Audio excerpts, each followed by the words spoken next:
orientasi objek fungsional, yang kita akan mempelajari tentang penggunaan kelas dan juga objek pada pemrograman OOP atau pemrograman orientasi objek. Nah, di sini itu apa sih object oriented programming?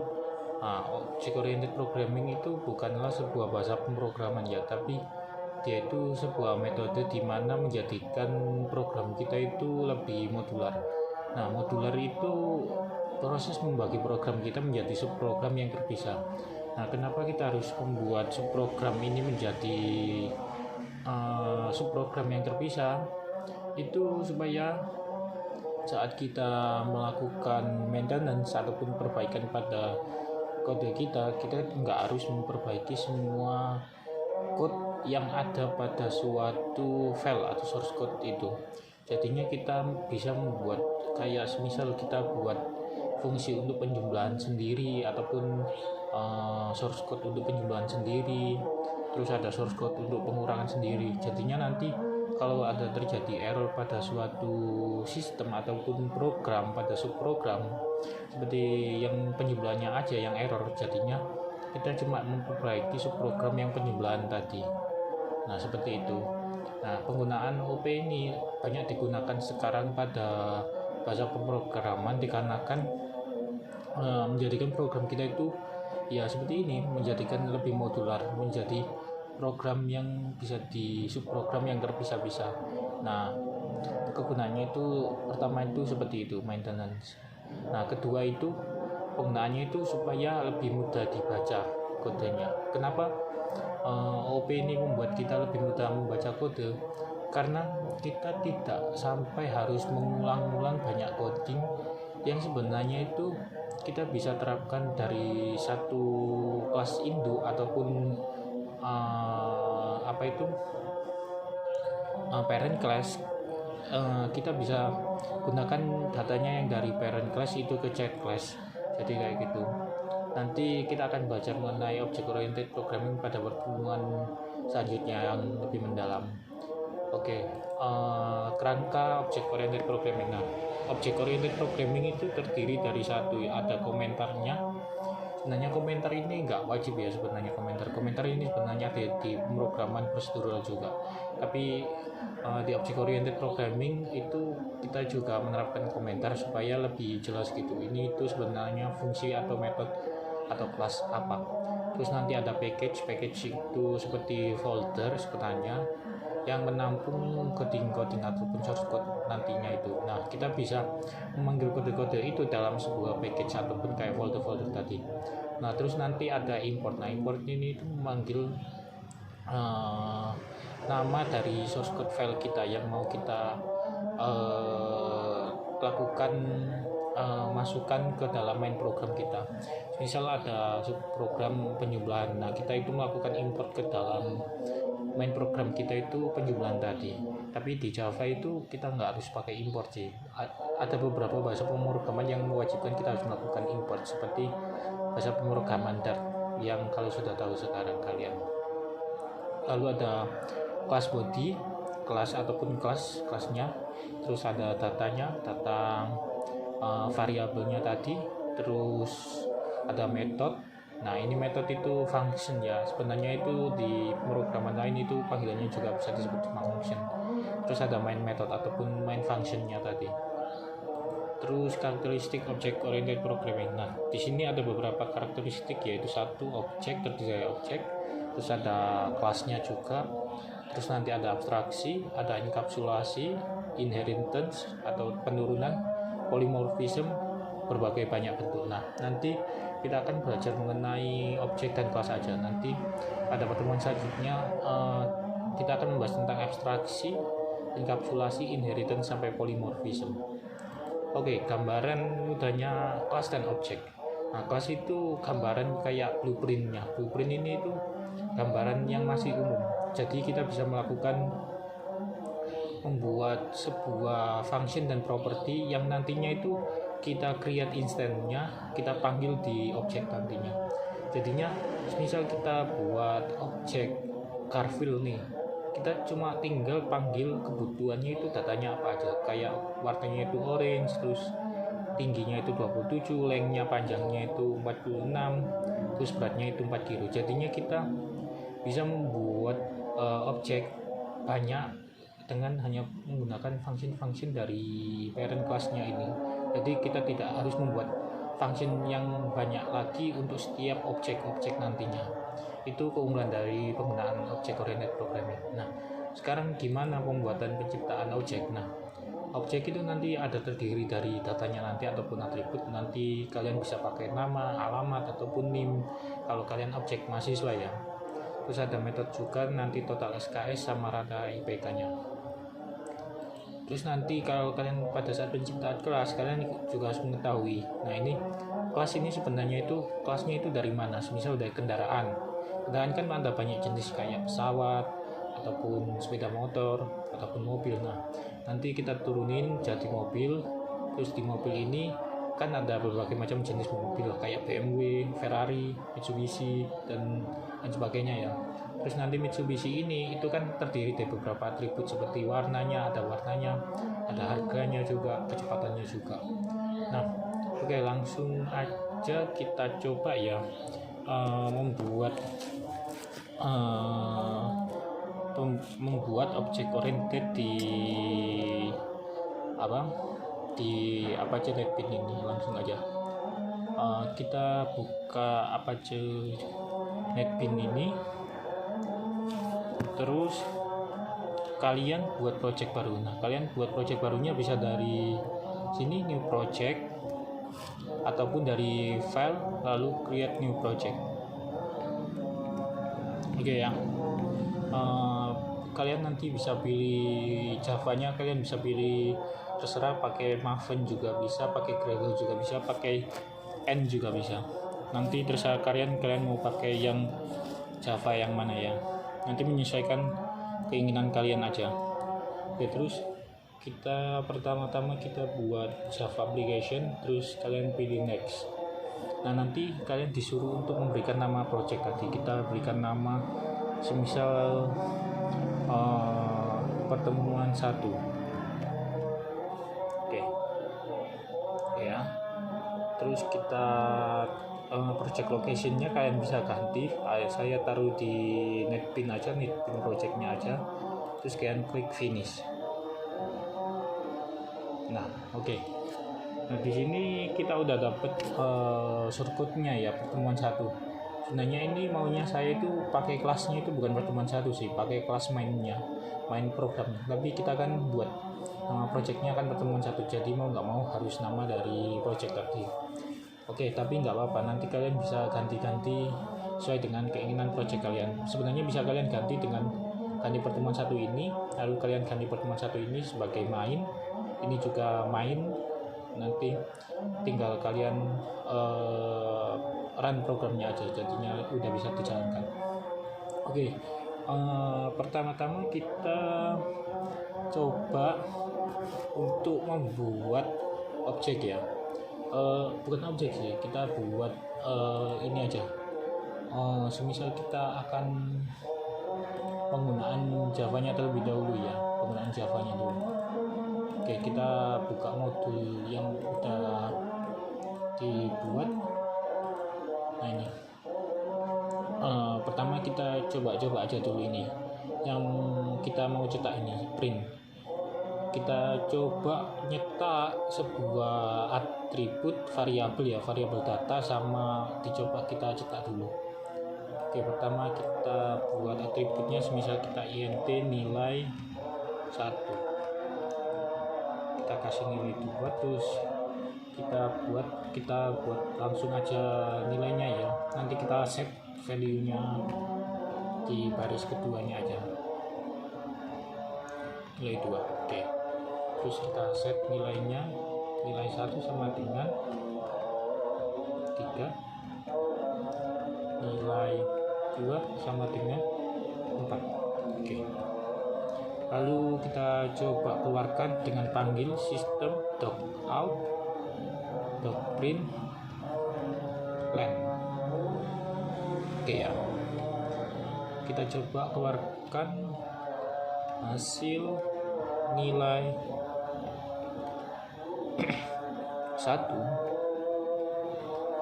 adalah kita tambahkan tanda plus untuk menambahkan dari string ini hasil, sama kita tampilkan nilai yang variabel datanya yang mau kita keluarkan. Kita save dulu. Nah, ini ada error ya. Kenapa ada error? Soalnya kita unused ataupun tidak digunakan. Kalau kalian mau gunain nilai ini, kalian bisa copy aja ini langsung aja biar lebih cepat. Kita paste, kita ganti aja nilai satu ini jadi 2, terus ini kita ganti jadi nilai 2. Oke. Nah, udah nggak error lagi ya. Kita save dulu. Terus kalian bisa angkat bagian project ini yang outputnya nanti, terus kalian bisa run dari sini, ataupun kalian bisa klik kanan, kalian run file. Oke. Nah, kayak gini ya. Udah ya. Dalam mencipta sebuah nilai variabel di Java, kita tinggal set nilai datanya nanti. Bukan, kita pertama kita inisiasi dulu dia tipe datanya apa sama nama variabelnya, terus kita set nilai dari datanya tadi, terus kita tinggal cetak pakai sistem out. Kalian bisa pakai print line ataupun kalian bisa pakai print. Kalau print nanti kalian nggak ada enternya ya, kayak gini. Kita coba pakai print aja ya. Nah, kayak gini jadinya kayak nyambung gitu, nggak ada enternya, nggak ada ke arah bawahnya. Oke, lanjut. Kita coba yang lainnya. Misal kita mau melakukan input data ini. Nah, kita pertama-tama saat input data, kalian mau nggak mau harus panggil library Java-nya, yaitu import Java util scanner ini. Soalnya kenapa? Soalnya nanti dia kan mau melakukan scanning nih, jadinya kita perlu dependensi dari util scanner-nya itu tadi. Oke. Kita panggil pertama itu panggil import Java util scanner ini di luarnya kelas ya, di luarnya kelas. Jangan lupa pakai import Java util scanner. Oke, ini nggak apa-apa unused karena kita belum pakai. Pertama kita buat inputnya dulu, yang bagian ini ya. Ini nanti input itu bagian yang masukin data dari cetakan yang mau kita inputkan tadi, yang kita masukkan tadi, nanti dimasukkan ke dalam nama variabel yang mau kita lakukan inputan tadi. Nah, pertama-tama kita panggil dari nama kelasnya tadi ya, kelasnya ini, kelas dari scanner, terus ini objek. Nah, ini objek ya. Terus nanti kalian bisa panggil new scanner, terus kalian pilih ini metode apa yang kalian mau inginkan, yaitu pakai sistem in. Nanti kalian bisa buka di buku kayak library-nya Java gitu, lebih mendalam mengenai apa itu util scanner. Sekarang kita coba yang sederhana aja, kita pakai scanner langsung, terus kita masukin nama variabelnya input. Kalian bisa ganti kayak yang lainnya, mungkin masukkan ataupun yang lain. Terus kita panggil new pakai nama kelasnya tadi, terus kita panggil system.in. Oke, selesai ya. Terus nah di sini masih unused ya karena kita belum pakai. Nah, di sini kalau kita mau pakai nilai ini, kita harus melakukan penginputan data. Oke. Kita akan inputin nilai dari variabel satu ini aja. Jadi kita hapus bagian ini nggak usah dihapus ya, kita taruh kayak gini aja. Langsung kita sistem out, kita lakukan perintah untuk masukkan data. Kita pakai print aja soalnya nggak mau pakai spasi. Masukkan nilai 1. Oke, semisal kayak gini ya. Kita udah dapat nih, masukkan nilai 1. Nah, tinggal kita panggil inputan tadi. Jadi kita set nilai satunya ini tadi yang kita udah lakuin kayak gini ya. Yang ini input next in, karena tipe datanya kita pakai int, jadinya kita next in. Semisal kita panggil objeknya dulu, input next int tipe datanya. Oke, kita coba ya. Kita coba dulu, kita save dulu filenya. Kita run. Oke, masukkan nilai 1 ya, yang ini. Terus kita masukin datanya, semisal kita masukin 7. Nah, hasilnya 7. Oh, ini masih ada print ya. Kita ganti dulu ke print line supaya lebih jelas. Kita save, kita run lagi. Masukkan nilai 1, misal kita masukkan nilai 7. Oke. Nah, seperti ini ya. Masukkan nilai 1 ini jadi 7. Oke. Udah ya. Nanti untuk yang pendeklarasian array, terus string buffer, string tokenizer, sama exception handling kalian bisa coba-coba sendiri. Nanti kalian yang exception handling ini bisa kalian browsing, soalnya emang nggak saya tunjukin codingannya supaya kalian bisa memahami exception handlingnya. Oke, pertama kita hapus ini dulu karena kita mau buat suatu objek class. Oke, kita akan buat kelas dan objek. Kita akan masuk ke kelas dan objek. Oke, kita hapus juga Java util scanner-nya karena kita udah tidak membutuhkannya. Pertama kita buat kelasnya dulu. Kalian bisa klik masukin ke package, lalu pilih klik kanan dulu ya, pilih new, terus kalian pilih Java class. Nah, di sini kalian bisa kasih nama kelasnya. Misal di sini saya mau kasih nama kucing aja ya. Kita pakai buat kelas kucing aja ya, teman-teman. Biar lebih mudah aja kayak tadi yang pakai ini, yang kucing ini aja, yang ini. Nah, kita mau buat yang ini kucing ini. Nanti kita pakai name sama speednya aja, speed dari kucing, kecepatan kucing, ataupun mungkin kalian bisa set juga warnanya, terserah kalian. Kayak nanti bisa coba-coba sendiri. Oke, kita buat public class kucing. Nah, di sini kita buat atributnya dulu. Saya kasih keterangan atribut. Semisal di sini saya mau kasih dia string name dari kucing itu tadi. Terus tadi kita juga mau string colornya juga, color. Terus kita juga mau set dia int speednya. Oke, udah ya. Nah, terus di sini kita juga butuh metode. Kalian bisa buat metodenya itu metode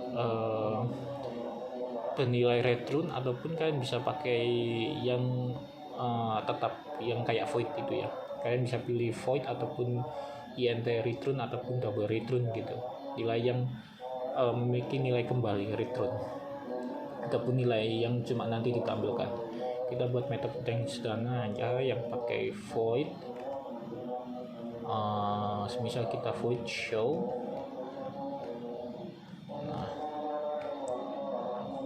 kita mau keluarin datanya ini. Oke, void show. Oke, bentar ya, void show. Oke, langsung kita coba keluarkan nilainya system.out.print len, jangan print len. Terus kita mau kasih kucing name,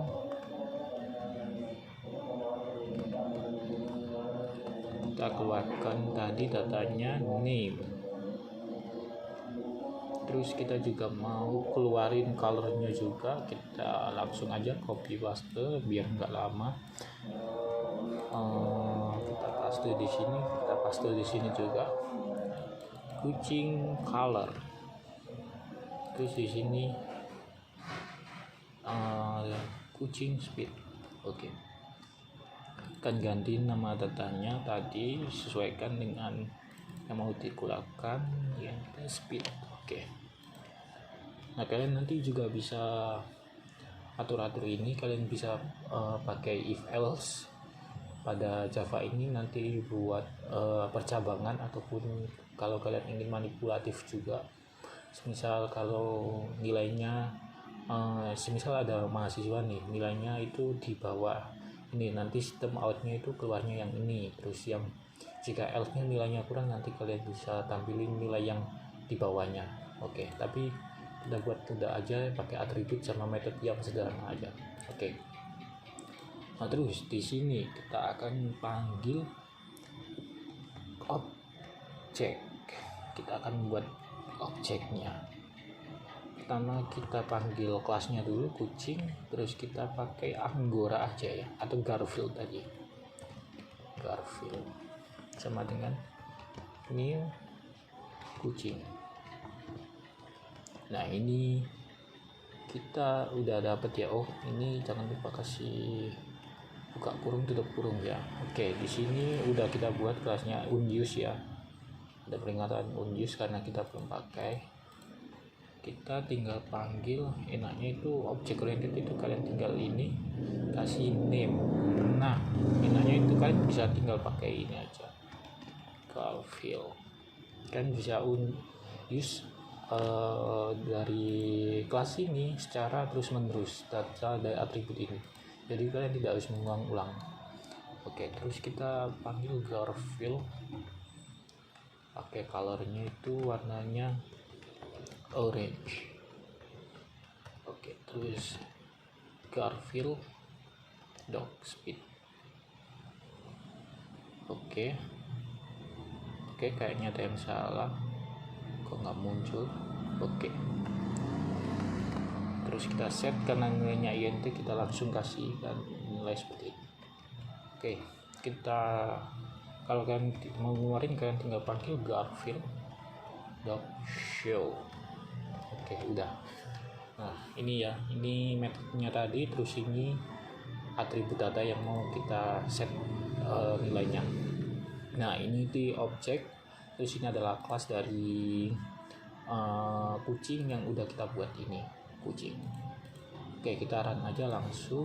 Nah muncul ya, muncul seperti yang di Garfield show ini.